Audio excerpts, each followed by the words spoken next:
Un an après la mise en œuvre de la première classe de transition dans le département de Bignona concernant les malvoyants, les choses évoluent positivement et d'autres enseignants rejoignent le groupe. Ils ont été formés à la méthode du braille. Cette formation, comme l'année dernière, on avait déjà formé les enseignants de la classe transitoire qui prépare les enfants pour aller dans les écoles inclusives. Et nous y arrivons. Cette année, il y a 3 enfants qui devront décrocher, de quitter la classe transitoire pour aller dans les classes inclusives. Donc, les enseignants qui doivent les prendre dans ces classes doivent être formés. C'est la raison pour laquelle nous sommes là avec eux pour les former et pour un peu donner vraiment une motivation, mais montrer aussi comment faire si on a un enfant déficient visuel avec d'autres enfants entre 10 normaux dans la classe.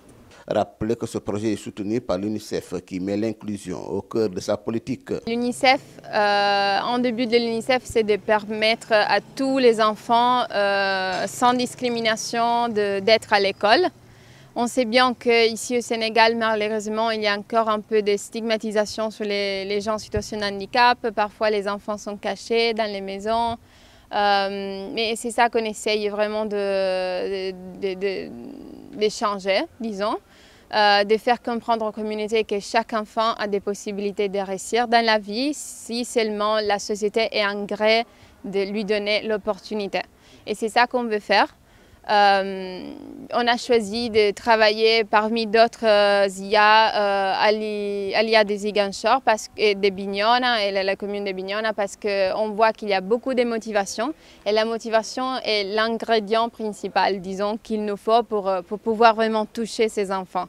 Monsieur Fati, enseignant de son état, rattrapé par un handicap visuel, a intégré cette classe et ne regrette pas. C'est une fierté.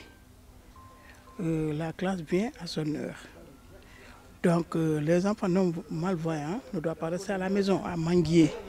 On doit amener les enfants à l'école.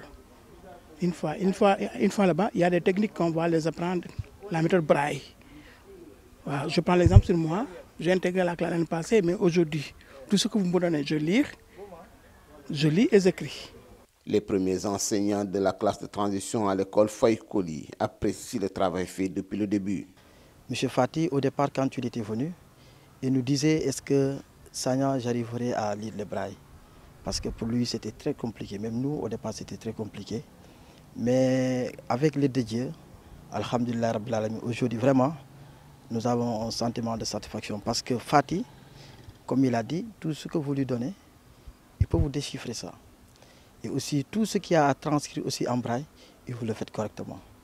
Ça, je crois que si on arrive aujourd'hui à ce point, il faut vraiment remercier le bon Dieu et profiter de l'occasion pour remercier vraiment le partenaire de l'UNICEF.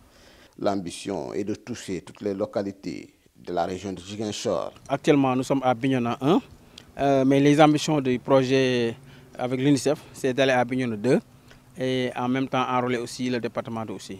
Pour que tous les enfants soient à l'école, quelle que soit leur situation, un appel a été lancé à l'État, aux collectivités territoriales et aux communautés.